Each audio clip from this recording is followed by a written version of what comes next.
Hi everybody, welcome to another episode of Big Gulp Exotics. Today we got a great car here for you, one that I'm very excited about and one that I'm not sure if I'm going to be able to fit inside or not, but I really hope that I can make it work because this is a car on my list that I actually do want to own.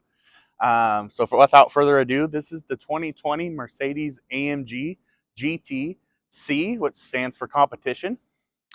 And this car, I have to say, is a beast. And it is only the second car ever fully designed in-house by AMG. First being the SLS, which, is a car we all love as automotive enthusiasts. That naturally aspirated 6.2 liter V8 and whatnot. But this car has a 4-liter V8 with the Hot V configuration from AMG. It's got a 7-speed dual clutch transmission. Comes in around 3,800 pounds. So it's actually a pretty light car. Most of the car, 93% of its construction is aluminum. The whole front hood is magnesium. So, they're really trying to keep this car pretty light. 0 to 60 on this car, 3.5 to 3.6 seconds. Things like that. Obviously, it's going to depend and vary a little bit. You'll see different times on the internet depending on, temperature, what tires you got, things like that. But this has 550 horsepower, 502 foot-pounds of torque, and there are lots of tunes for this car that can bump those numbers way up, especially if you wanted to be over the R model, which has about 20 more horsepower. A tune can totally compensate for that for a lot less money, and you don't lose any of the optional features, comfort features that we like that the R gets rid of when you jump up.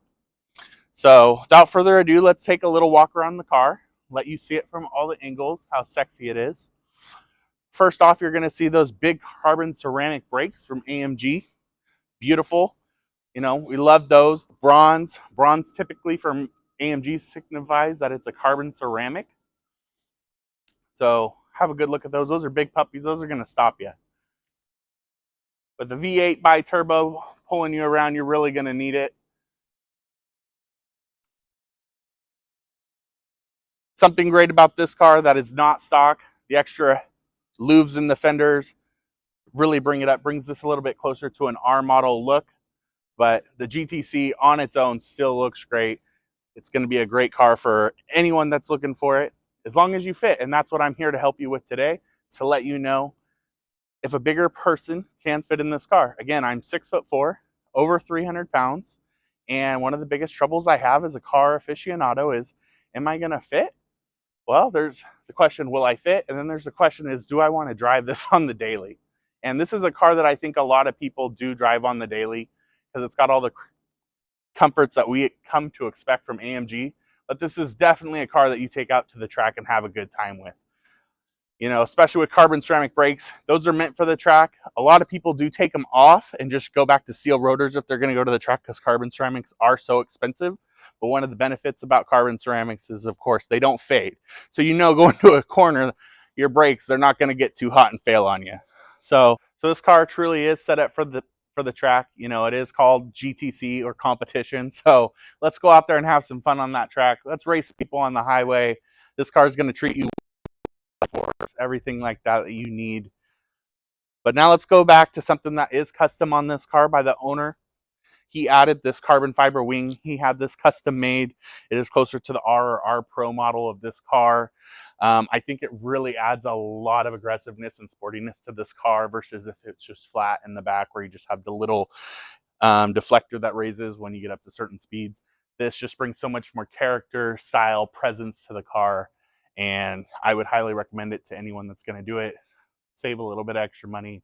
Do that. If it's between buying a C or an R model, I typically would go with the C, get the creature comforts, do a tune, things like that. But overall, this is a great car. The closest car that you're probably going to compare this to is probably a Porsche 911 Carrera GTS. I'm going to tell you, this car is a little bit slower, 0 to 60 than that, with this coming in at 3.6, a GTS coming in about 3.0 seconds. So, that's really pretty close in real world. I know we're all so familiar to just looking at paper and you're like, oh, that's such a big difference. But in real world, it's barely anything. This car is going to beat it by almost nearly a second up to 100 miles an hour though. So in a real race that you're really going for it, this car is going to pull ahead of a GTS, which is great. It is going to come in slightly more expensive than a GTS. This car starts at about $151,000, brand new, before you spec it all out. This car is spec'd with the carbon fiber package. Obviously has the carbon ceramic brakes. You know, it's pretty much fully loaded. It does have the moonroof, which some of the lesser models like the GT doesn't have. Again, you got the GT, GTC, GTR, and then GTR Pro.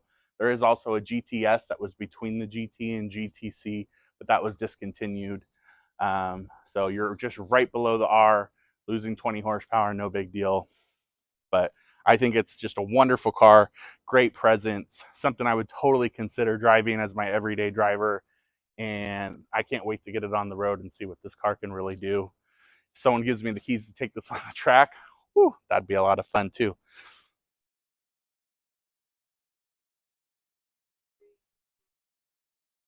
All right, now it's time to get down to the point of this show. Can I fit in this car? Is 6'4" too tall just to fit in a car like this that's so low slung, has beautiful lines and whatnot? I sincerely kind of believe that I will be a little bit too big for this car. I really hope that I'm not. So without further ado, let's go inside. So it looks pretty small just from the outside, but you know, I got hope. I got hope.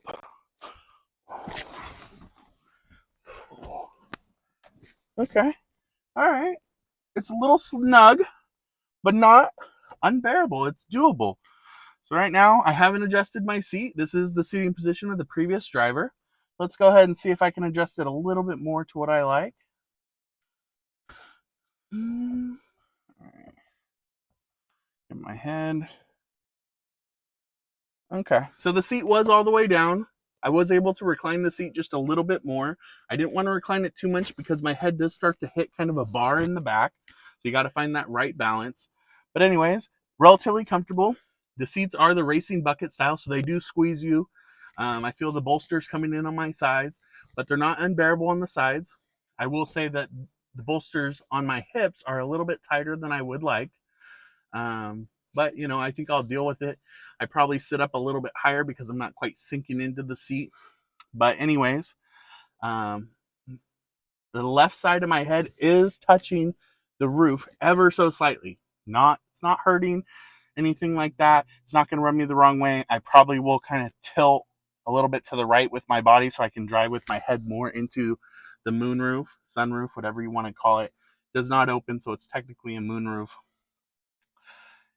But I think overall it feels comfortable enough to drive from a seating position. The next part that's really important, visibility. This car is so low slung, it is really hard to see out for me. My eyes are definitely looking right below, right here of the visor. So you can see that. So I will have to, you know, bend my head, look down if I want to see, you know, stop signs and whatnot that are far away. Things like that. Something I'm willing to put up with. If it gets really bad, I'll roll down the window and put my head out like this, you know, old school, how they do in like a Lamborghini Diablo or whatnot. Mainly if you were reversing in that scenario. But anyways, I think this is something you could fit in the right person. If you're a little bit smaller than me, should be no problem. If you're any taller than me, you are going to have a bit of an issue. I would say 6'2" to 6'3" is probably the perfect fit that can fit in here pretty comfortably. 6'4", you're just barely rubbing. 6'5", your head's going to be hitting the ceiling. So anything like that, you're going to have to find a way to get the seat lower. Maybe they make a seat lowering kit. I kind of doubt it because the seat seems pretty low to the ground. You might have to find a seat that is just manual and no electronics that you can really probably gain another inch or so, something I've done in other cars. So if you're going to be the only one driving your car, that's a real option for you, things like that. So now I want to let you hear this bad boy. This car is, I think, it's going to be pretty throaty. So without further ado, let's give that a shot and take you to the back of the car.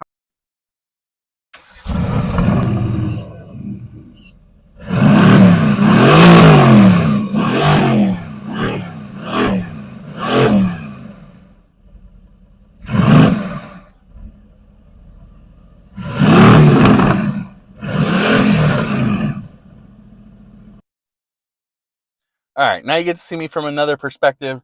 You can kind of see that my head is going into the gap right here between, the pillars and into where the moonroof is. If we were to close this, my hair still barely grazes. If I had a flat hair day, it wouldn't graze at all. But this is going to give you about an extra inch of headroom. So if you're willing to sit over to the right just a little bit with your body, lean that way, you're going to gain those few extra inches, and it's going to allow someone a lot bigger to fit in this car. Again, we have beautiful seats, but they are the racing seats, so they're really snug. This whole car is red and black interior with red stitching. Very nice option. This car is beautifully spec'd, especially with the carbon fiber here and all up here. This is a very racy interior that I think everyone's going to appreciate once you're inside. Hopefully the camera can do it some justice. Overall, this cabin is snug, but I do think this is something I might be able to do daily. For the driving aspect, I am going to say I'm going to hate getting in and out because it is tight. If you were looking at me from the outside, my head, of course, is going to be in the roof. You're not going to see majority of my face. Oh, well, I don't care. I live with it. I'm used to that. Whatever. Again, visibility is going to be the hardest thing for me, even more than my S-Class. This is so low slung. The windshield is shorter than even on my S-Class, and I would say at more of a tilt, so visibility is key. If we're on a racetrack, great. I can totally see if there's a car in front of me. That's not the problem. The only time is when I need to see if it's a red light and be able to hit those carbon ceramic brakes to bring me to a stop. So hopefully I can see. Probably be my fault more than the car's fault if there's any issues, but oh well. I love Mercedes. They make great cars, and AMG really just brings it to the next level. So let's start up the car and see if we can see a little bit of the infotainment center and see the dash and everything like that. So right here, we can see all of these are just little displays that light up. So it's not there when the car is off. Right now we can see the automatic start-stop right there. I normally have that off. I don't like it. This is to raise and lower the rear wing. Right now we wouldn't do that because we've added our own custom wing that's always there. This is going to be for our exhaust. I leave it on. Only turn it off, please, if you're trying to sneak home late at night, not piss off the wife or the neighbors. Traction control, I say leave it on unless we're doing burnouts. Unless that's the point. We don't want to do donuts and everything like that. We're going to stiffen our suspension right here. Right now it's in comfort mode. We want to go something more sport plus. Goes back to comfort. Got our drive modes. What do you want? Things like that. So right now we changed everything with one click of a button, one setting, just from right here. Go again, shows us different little things. Volume over here. All of us are very familiar with this trackpad if we've been here with AMG and Mercedes for quite a while. It's pretty common. Going to see it up here, everything like that. It's a little bit smaller screen than what we're used to, but this is a much smaller cabin, so it still seems fitting. This is overall very well designed. And what I do like is all these are little screens too. So when we change things, you can see it changing right there on the screen. Back to comfort, sport, sport plus, race mode. Each of those modes is going to change how throaty it is, if this car has burbles or not, things like that. It's great. One thing, the yellow signifies on race mode is actually a thing. It means that on this car, because it has the dynamic package, that it can actually rev higher than a standard one without the race package. So that's great. One thing about this car that a lot of people don't know is it has rear wheel steering, which is going to help you, especially if you're trying to do tight corners. It's always active, even above 62 miles an hour, which is kind of where a lot of other cars just turn off. But it is actually there to help no matter what. Whether you're turning or going straight, the rear tires are going to be moving around. Like that.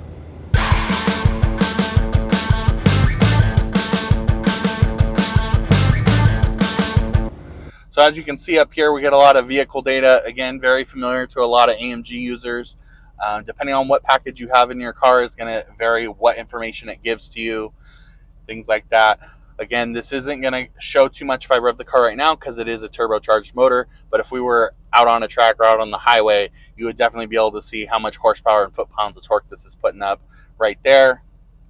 We can change everything from the steering wheel to go back, see different things. We can scroll down, see some vehicle data, things like that. It's going to tell you, the grip, everything, lateral G's when you're going around a corner, things like that. One thing that's amazing about this car is it makes over 1 G on the skid pad. It's actually 1.05 on the skid pad of grip. That is pretty crazy. You don't see too many cars. It's kind of the standard of being a great car is if you can make it to 1 G, and we're over that here. So this car is a wider track than even the standard GT car. It's a very wide car. It's 6 inches wider than a Porsche Carrera GTS. So you definitely got the grip, and this is going to do you well on the track when you're doing the twisties and in the straights, be able to put the power down. It's going to be real low slung. I think if that's what you want, if you're a track person, great car.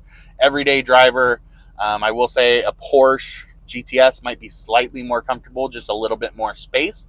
But I would say that this is still a great cabin interior that you're going to enjoy. And it's probably a little bit more racy sporty than I would say a Porsche is, where a Porsche is a little bit more, I would say, elegant, which I know you don't really think of Porsche. You would more assume that with Mercedes. But again, this car was designed completely by AMG without Mercedes. So this is the race mode where we can see all the different things. If we want to do a drag race, track a race, do time recordings, you can tell it what track we're going to. It can record our times, everything like that for us. So that's pretty cool. Give us all our telemetry data.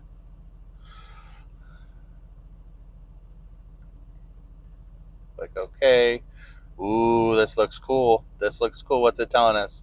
Well, right now we're only doing 0 miles an hour. Sorry.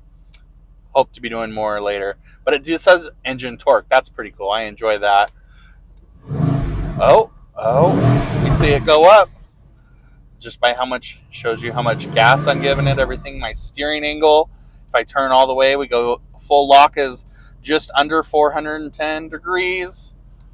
You can see all that. That's pretty cool stuff.